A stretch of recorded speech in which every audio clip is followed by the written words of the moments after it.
வணக்கம். ஜோதிடர் சேலம் உமாராணி. இன்றைய பதிவு, இன்னைக்கு பார்க்கக்கூடிய பதிவு என்ன அப்படின்னா, பெண்களால் சொத்து செல்வம் சேரும் யோகம் யாருக்கு இருக்கு அப்படின்னு பார்க்கலாங்க. இப்போ பெண்கள் மூலயமா சொத்து சேரும், பெண்கள் மூலயமா நல்ல வசதி வாய்ப்பு வரும் அப்படின்னா, அந்த ஆணினுடைய ஜாதகத்துல எந்த மாதிரி கிரக அமைப்பு இருந்தா பெண்களால் செல்வம் சேரக்கூடிய வாய்ப்பு இருக்கும் அவங்களுக்கு அப்படின்னு எடுத்துக்கிட்டா, அவங்களுக்கு பாருங்க, இப்போ திருமணம் ஆகுது, திருமணத்துக்கு முன்பு பாருங்க, ஆண் ஜாதகத்துக்கு ஆண்களுக்கெல்லாம் பாருங்க, திருமணத்துக்கு முன்பு எந்த வசதி இருந்திருக்காது. ஒரு சின்ன சம்பளத்துக்கு வேலைக்கு போயிட்டு இருப்பாரு, ஒரு சின்ன வருமானத்துல அந்த ஜீவனை நடத்திட்டு இருப்பாரு. ஆனா திருமணம் அப்படின்னு ஆனதுக்கு அப்புறம், மனைவி அப்படி வந்ததுக்கு அப்புறம் அவங்களுக்கு பாருங்க, குடும்பம் ஒன்று ஆனதுக்கு அப்புறம் நல்ல மலமலன்னு வளர்ச்சி இருக்கும். அவங்க செஞ்சிட்டு இருக்க தொழில நல்ல சொந்த தொழில் ஏதாவது செஞ்சிட்டு இருக்காங்கன்னா நல்லா தொழில வளர்ச்சி இருக்கக்கூடிய அமைப்பு, அல்லது உத்தியோகத்துக்கு போயிட்டு இருக்காங்கன்னா பதவி உயர்வு கிடைக்கிறது, சம்பள உயர்வு கிடைக்கிறது, அல்லது இப்ப செஞ்சிட்டு இருக்க வேலையை விட அடுத்த வேலைக்கு போய் நல்லா சம்பாதிக்கக்கூடிய அமைப்பு, இடம் மாற்றம் ஆனதுக்கு அப்புறம் நல்லா வளர்ச்சி அடையுது அப்படின்னு சொல்லுவாங்களா, அந்த மாதிரி செஞ்சிட்டு இருக்க வேலையிலிருந்து அடுத்த வேலைக்கு போனதுக்கு அப்புறம் கூட நல்லா சம்பளம் கிடைக்கிறது, இந்த மாதிரிலாம் தொழில நல்லா வளர்ச்சி அடையிறது, இந்த மாதிரிலாம் நல்லா பொருளாதாரத்துல வளர்ச்சி அடையிறது, சொத்து சேர்றது, இந்த மாதிரிலாம் பாத்தீங்கன்னா அவங்களுக்கெல்லாம் பாருங்க சொல்லுவாங்க, கல்யாணத்துக்கு முன்னாடி நான் வசதி இல்லாம தான் இருந்தேன், கல்யாணம் ஆனதுக்கு அப்புறம் தான் நான் கொஞ்சம் மனுஷனா ஊருக்குள்ள தெரியுறேன், நல்லா சம்பாதிக்கக்கூடிய அமைப்பா இருக்கு, நல்லா வசதி வாய்ப்பு வருது, எல்லாம் எனக்கு கல்யாணத்துக்கு அப்புறம் என் மனைவி வந்த நேரம் இப்படி சொல்லுவாங்க. அல்லது திருமணம் ஆனதுக்கு அப்புறம் பெண் குழந்தை பிறக்குது, பெண் குழந்தை பிறந்ததுக்கு அப்புறம் நல்லா வசதி வாய்ப்பு வருது, இப்படி எல்லாம் சொல்லுவாங்க இல்லைங்களா. அதுக்கெல்லாம் என்ன மாதிரி கிரக அமைப்பு இருந்தா பெண்களால யோகம் உண்டாகக்கூடிய அமைப்பு, பெண்களால சொத்து சேரக்கூடிய அமைப்பு, பெண்களால நல்ல வளர்ச்சி அடையக்கூடிய அமைப்பு. ஒரு சிலர் பாருங்க, பெண்கள்லாம் வச்சு வேலை செய்யறாங்க, ஒரு வேலைக்கு பெண்கள்லாம் வச்சிட்டு இருக்காங்க, அந்த மாதிரி வேலை செய்யறாங்க அப்படின்னா அவங்க வேலை செய்ய உங்களுக்கு வளர்ச்சி இருந்துகிட்டே இருக்கும். இப்ப துணிக்கடை வச்சிட்டு இருக்காங்கன்னா 4-5 பெண்கள் துணிக்கடையில வேலை செய்யறாங்க, இந்த மாதிரி இருக்கலாம் ஃபேன்சி ஸ்டோர், இந்த மாதிரிலாம் பெண்கள் பயன்படுத்தக்கூடிய கிரீம் ஐட்டங்கள் இந்த மாதிரி எல்லாம் பயன்படுத்துறாங்க, இது மாதிரிலாம் வேலை வச்சிருக்காங்களா, இவங்களுக்கெல்லாம் பாருங்க பெண்கள் மூலியமா அதிர்ஷ்டம் சேரக்கூடிய அமைப்பு இந்த மாதிரி எல்லாம் வருது அப்படின்னா, எந்த மாதிரி கிரக அமைப்பு இருக்கிறவங்களுக்கு பெண்கள் மூலியமா வளர்ச்சி அடையும் அப்படின்னு பாத்தீங்கன்னா, முதல்ல திருமணம் ஆனதுக்கு அப்புறம் வசதி வருது, மனைவி வந்ததுக்கு அப்புறம் நல்ல வசதி வாய்ப்பு வருதுன்னா எந்த மாதிரி அமைப்புன்னு நான் வரிசையா சொல்லிட்டே வரேன், சரிங்களா. இப்போ திருமணத்துக்கு பிறகு மனைவி வந்ததுக்கு அப்புறம் அவங்களுக்கு நல்ல வளர்ச்சி அடையுது அப்படின்னா, அந்த ஆணினுடைய ஜாதகத்துல கிரக அமைப்பு எப்படி இருக்கும் அப்படின்னா, அவங்களுடைய ஜாதகத்துல பாருங்க, லக்னத்துக்கு 7ஆம் இடம் கலஸ்திரஸ்தானம் ஆணினுடைய ஜாதகத்துல, சரிங்களா. லக்னத்துக்கு 7ஆம் இடம் கலஸ்திரஸ்தானம், அந்த கலஸ்திரஸ்தானாதிபதி சுக்கிரனாக இருந்து அங்க ஆட்சி பெற்று இருக்கக்கூடிய அமைப்புல இருக்கும் பட்சத்துல அவங்களுக்கு திருமணத்துக்கு பிறகு அவங்களுக்கு பெண்கள் மூலியமா, அதாவது மனைவி வந்ததுக்கு அப்புறம் நல்ல குடும்பத்துல வளர்ச்சி இருக்கக்கூடிய அமைப்பு. இப்ப 7ஆம் இடத்தில் சுக்கரன் இருந்தா கார்கோ பாவனாஸ்தி ஆகாதா அப்படின்னா அப்படி கிடையாதுங்க. அந்த மாதிரி இருக்கு அப்படின்னா அவர் ஆட்சி பெற்று இருக்கக்கூடிய அமைப்புல இருந்தா அது பாதிப்பு ஏற்படுத்தாது, நல்ல வளர்ச்சி அடையக்கூடிய அமைப்பு தான், சரிங்களா. அதே போல லக்னத்துக்கு 2ஆம் இடமான குடும்பஸ்தானத்திலும் குரு பகவான் ஆட்சி பெற்றிருக்கக்கூடிய அமைப்புல, இந்த 2 அமைப்பும் ஒரு ஆணினுடைய ஜாதகத்துல இருக்கும் பட்சத்துல அவங்களுக்கு திருமணத்துக்கு பிறகு மனைவி வந்ததுக்கு அப்புறம் குடும்பத்துல வளர்ச்சி அடையக்கூடிய அமைப்பு, குடும்பத்துல நல்ல பொருளாதார வளர்ச்சி அடையக்கூடிய அமைப்பு, செய்யக்கூடிய தொழில முன்னேறக்கூடிய அமைப்பு, இந்த மாதிரிலாம் வருங்க. அந்த மாதிரி அமைப்பு இருக்கு அப்படின்னா, விருச்சக லக்னத்தில் பிறந்தவங்களுக்கு இந்த பலன் முழுமையா இருக்கும். விருச்சக லக்னத்தில் பிறந்தவங்களுக்கு 2ஆம் இடமான குடும்பஸ்தானமான குரு பகவானுடைய தனுசு வீடாகவும் அங்கு குரு பகவான் ஆட்சியாகும். அதே போல 7ஆம் இடமான கலஸ்திரஸ்தானமாக ரிஷப ராசியாக வரும், அங்க சுக்கிர பகவான் ஆட்சியாகும்.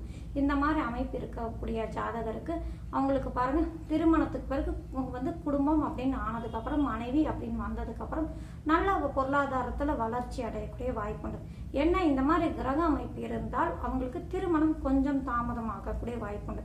ஏன்னா கலஸ்திரஸ்தானாதிபதியும் பலம் பெற்றிருக்காரு, குடும்ப ஸ்தானாதிபதியும் பலம் பெற்றிருக்காரு, இந்த மாதிரி அமைப்புல இருக்கிறதுனால அவங்களுக்கு கொஞ்சம் திருமணம் தாமதமாகும், கொஞ்சம் தாமதமாகி திருமணம் ஆகும். அந்த மாதிரி ஆனதுக்கு அப்புறம் குடும்பத்துல நல்ல பொருளாதாரத்துல வளர்ச்சி இருக்கக்கூடிய வாய்ப்பு உண்டாங்க, இந்த மாதிரி கிரக அமைப்பு இருந்தா.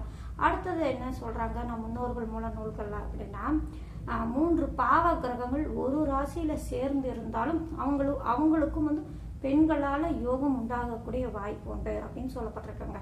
அதாவது எந்தெந்த கிரகங்கள் அப்படின்னு எடுத்துக்கிட்டாங்கன்னா, ஒரே ராசியில ராகு பகவான், செவ்வாய் பகவான், சனி பகவான், இந்த 3 கிரகங்களும் ஒரே ராசியில சேர்ந்து நின்றிருந்தாலும் அது லக்னத்துக்கு மறையாத அமைப்பில் இருக்கும் பட்சத்துல அவங்களுக்கு வந்து பெண்கள் மூலியமா நல்ல வசதி வாய்ப்பு வரக்கூடிய வாய்ப்பு உண்டு அப்படின்னு சொல்லப்பட்டிருக்கு. அது மட்டும் இல்லைங்க, இன்னும் என்ன கொடுத்துருக்காங்க அப்படின்னு எடுத்துக்கிட்டோம்னா, சுப கிரகங்களுடைய பார்வை அல்லது சுப கிரகங்களுடைய வீட்டில் வந்து அல்லது சுப கிரகங்களுடைய இணைவு, அந்த லக்னத்துக்கு 7ஆம் அதிபதியான கலஸ்திரஸ்தானாதிபதி சுப கிரகங்களுடைய பார்வையோ சுப கிரகங்களுடைய இணைவோ அல்லது சுப கிரகங்களுடைய வீட்டில் இருக்கக்கூடிய அமைப்பு. இப்ப சுப கிரகங்கள் அப்படின்னு எடுத்துக்கிட்டோம்னா வளர்பிறை சந்திரன், குரு பகவான், புதன் பகவான், இந்த கிரகங்களுடைய சம்பந்தம் வந்து அந்த லக்னத்துக்கு 7ஆம் இடத்து அதிபதிக்கு ஏதாவது ஒரு விதத்துல சம்பந்தம் பெற்றிருக்கணும். அதாவது இந்த குரு பகவானுடைய வீட்டிலையோ அல்லது வளர்பிறை சந்திரனுடைய வீட்டிலையோ அல்லது புதன் பகவானுடைய வீட்டிலையோ வந்து லக்னத்துக்கு 7ஆம் இடத்து அதிபதி போய் இருப்பது அல்லது இவர்களுடைய இணைவு பெற்றிருப்பது அல்லது இவர்களுடைய பார்வை பெற்றிருப்பது, இந்த மாதிரி அமைப்பு இருந்தாலும் திருமணத்துக்கு பிறகு அவங்களுக்கு வந்து மனைவி வந்ததுக்கு அப்புறம் நல்ல வளர்ச்சி, பொருளாதாரத்துல நல்ல வளர்ச்சி இருக்கக்கூடிய வாய்ப்பு உண்டு அப்படின்னு சொல்லப்பட்டிருக்காங்க. அடுத்தது வந்து இப்ப ஃபேன்சி ஸ்டோர் வச்சிருக்காங்க, பெண்களுடைய அழகு சாதனம் வச்சிட்டு இருக்காங்க, அல்லது துணிமணி இந்த மாதிரி பெண்களுக்கு உபயோகிக்கக்கூடிய பொருட்கள் விற்கிறாங்க, துணிமணி விற்கிறாங்க, இந்த மாதிரி இருக்காங்க. அவங்களுக்கு வந்து எந்த மாதிரி இருக்கும் அப்படின்னா, இந்த அமைப்புல வந்து பாருங்க, இந்த சுக்கிர பகவான் வந்து அந்த லக்னத்துக்கு 10ஆம் இடத்தோட சம்பந்தம் பெறும்போது, சுக்கிர பகவான் பெண்கள் சம்பந்தப்பட்ட கிரகம் இல்லைங்களா, அப்படிங்கறதுனால 10ஆம் இடத்தோட 10ஆம் அதிபதியோட வந்து அவங்களுக்கு வந்து அந்த சுக்கிர பகவானோ அல்லது சந்திர பகவானோ இந்த மாதிரி அமைப்புல அந்த 10ஆம் இடத்தோடையோ 10ஆம் அதிபதியோட சம்பந்தம் பெறும்போது அவங்களுக்கும் வந்து பெண்கள் மூலியமா நல்ல வளர்ச்சி, பெண்கள் மூலியமா பொருளாதாரம் சேரக்கூடிய அமைப்பு, பெண்கள் மூலியமா வசதி வாய்ப்பு வர்ற மாதிரி, தொழில வளர்ச்சி அடைகிற மாதிரி இந்த மாதிரி அமைப்பெல்லாம் வரக்கூடிய வாய்ப்பு அதிகமா உண்டுங்க. பொதுவா வந்து பாருங்க, பெண்கள் மூலியமா சொத்து சேரணும், பெண்கள் மூலியமா வளர்ச்சி அடையணும் அப்படின்னா, இப்ப நான் திருமணம் அப்படின்னு எடுத்துட்டேன்னா அந்த 2 7ஆம் அதிபதியோட இந்த மாதிரி அமைப்புல இருக்கும்போது அவங்களுக்கு வரும். அதே 10ஆம் அதிபதியோட சுக்கிரனோ அல்லது சந்திரனோ சம்பந்தம் பெறும்போது தொழில் மூலியமா பெண்கள் மூலியமா அவங்களுக்கு வந்து வளர்ச்சி அடையக்கூடிய வாய்ப்பு. அதுவே குழந்தைங்க பிறந்த குழந்தைக்கு பெண் குழந்தையா பிறந்ததுக்கு அப்புறம் வளர்ச்சி அடையறாங்க அப்படின்னா அவங்களுக்கு பாருங்க, அந்த 5ஆம் அதிபதி நல்ல அமைப்புல இருந்து குரு பகவானோட 5ஆம் அதிபதி இணைந்து சுக்கிர பகவானோ அல்லது சந்திர பகவானோ வந்து அந்த 5ஆம் அதிபதியை பார்ப்பது, 5ஆம் அதிபதியோடு இணைந்து இருப்பது அல்லது குரு பகவானோட சம்பந்தம் பெறுவது, இந்த மாதிரி அமைப்புல 5ஆம் இடம் 5ஆம் அதிபதி இதெல்லாம் நல்ல அமைப்புல இருந்து அல்லது அந்த லக்ன சுபர்கள் நல்ல பலம் பெற்று 5ஆம் இடத்தோட சேர்ந்து சம்பந்தம் பெறுவது, இந்த மாதிரி அமைப்புல இருக்கும்போது அந்த 5ஆம் இடமும் பெண் ராசியாக இருக்கக்கூடிய அமைப்பு, 5ஆம் இடத்தில் பெண் கிரகங்கள் இருக்கக்கூடிய அமைப்பு, இந்த மாதிரி அமைப்புல இருக்கும்போது அவங்களுக்கு பாருங்க, பெண் குழந்தை பிறந்ததுக்கு அப்புறம் நல்ல வளர்ச்சி அடைவாங்க. நல்ல சொந்த தொழில் செஞ்சிட்டு இருக்காங்கன்னா தொழில நல்ல வளர்ச்சி அடைவாங்க. இந்த மாதிரி அமைப்பெல்லாம் அவங்களுக்கு இருக்கக்கூடிய அமைப்பு. இந்த அமைப்புல இருக்கக்கூடிய அமைப்புல இருந்தும் அவங்களுக்கு அந்த திசை நடக்கணுங்க. அந்த திசை நடக்குது அப்படின்னா கண்டிப்பா அவங்களுக்கு பெண்கள் மூலியமா அவங்க குழந்தையோ மனைவியோ அல்ல வேலை செய்யக்கூடிய அவங்க கீழே வேலை செய்யக்கூடிய பெண்கள் மூலயமா ஏதாவது ஒரு ரூபத்துல வந்து பெண்கள் மூலியமா சொத்து சேரக்கூடிய அமைப்பு, பெண்கள் மூலியமா வளர்ச்சி அடையக்கூடிய அமைப்பு, பெண்கள் மூலியமா முன்னேறக்கூடிய அமைப்பெல்லாம் அவங்களுக்கு முன்னேறக்கூடிய வாய்ப்பு அதிகமா இருக்குங்க. அது மட்டும் இல்லைங்க, கூட பிறந்த தங்கை அக்கா இந்த மாதிரி இருந்தாலும் அவங்க மூலியமாவும் வளர்ச்சி அடைவாங்க. நல்ல பொருளாதாரத்துல வளர்ச்சி இருக்கும். இந்த மாதிரி அமைப்பெல்லாம் அவங்களுக்கு வருங்க. அப்போ 3ஆம் அதிபதி 11ஆம் அதிபதி பார்த்து நம்ம நிர்ணயம் பண்ணிக்கணும். சரிங்களா? அவங்க எந்த மாதிரி அமைப்பு இருக்காங்க, அது நல்லா வலுவாக இருக்கும் பட்சத்துல அவங்களோட பெண் கிரகங்கள் சம்பந்தம் பெறும்போது அவங்களுக்கும் அந்த மாதிரி அமைப்பெல்லாம் அவங்களுக்கு வரும். சரிங்களா? இப்போ பெண்கள் மூலியமா வளர்ச்சி அடையணும் அப்படின்னா இந்த கிரக அமைப்பெல்லாம் எந்த விதத்திலும் பாதிக்கப்படாம நல்ல அமைப்புல இருந்தாலே போதுங்க. அவங்களுக்கு பெண்கள் மூலியமா பொருளாதாரத்திலும் நல்லா சொத்து சேரக்கூடிய வாய்ப்பு அதிகமா உண்டு. நன்றி, வணக்கம்.